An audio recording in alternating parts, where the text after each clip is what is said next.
Hello team, welcome to stock invested. Dev accelerator limited నుంచి IPO announcement అనేది వచ్చింది. ఈ వీడియోలో కంపెనీ గురించి, కంపెనీ యొక్క ఫైనాన్షియల్ డేటా, ఐపీఓ డీటెయిల్స్ అనేవి తెలుసుకుందాం. ఈ కంపెనీ 2017లో స్థాపించబడింది. ఈ కంపెనీని దేవెక్స్ కంపెనీ అని కూడా అంటారు. ఫ్లెక్సిబుల్ ఆఫీస్ స్పేసెస్ని, కోవర్కింగ్ ఎన్విరాన్మెంట్స్ని ఈ కంపెనీ అనేది ప్రొవైడ్ చేస్తుంది. ఈ కంపెనీ యొక్క ఫైనాన్షియల్ డేటా అనేది చూసినట్లయితే మార్చి 2023 నాటికి రెవెన్యూ వచ్చేసి 71 కోటి, మార్చి 2024 నాటికి 110 కోట్లు, మార్చి 2025 నాటికి 178 కోట్లు అనేది ఈ కంపెనీ యొక్క రెవెన్యూ. సో రెవెన్యూ చూస్తే ఇయర్ బై ఇయర్ గ్రో అవుతూ వచ్చింది.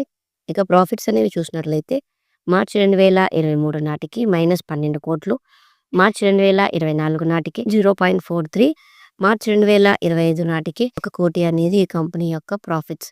రెవెన్యూ మరియు ప్రాఫిట్స్ అనేవి చూస్తే మీకు ఈ కంపెనీకి అప్లై చేయాలా లేదా అనేది తెలుస్తుంది. ఇక ఐపీఓ డీటెయిల్స్ అనేవి చూసినట్లయితే ప్రైస్ బ్యాండ్ వచ్చేసి రూ. 56 నుంచి రూ. 61 పర్ షేర్. లాట్ సైజ్ వచ్చేసి 235 షేర్లు.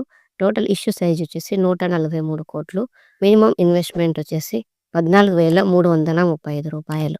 ఐపీఓ ఓపెనింగ్ డేట్ వచ్చేసి సెప్టెంబర్ 10, 2025. ఐపీఓ క్లోజింగ్ డేట్ వచ్చేసి సెప్టెంబర్ 12, 2025. ఐపీఓ అలాట్మెంట్ డేట్ వచ్చేసి సెప్టెంబర్ 15.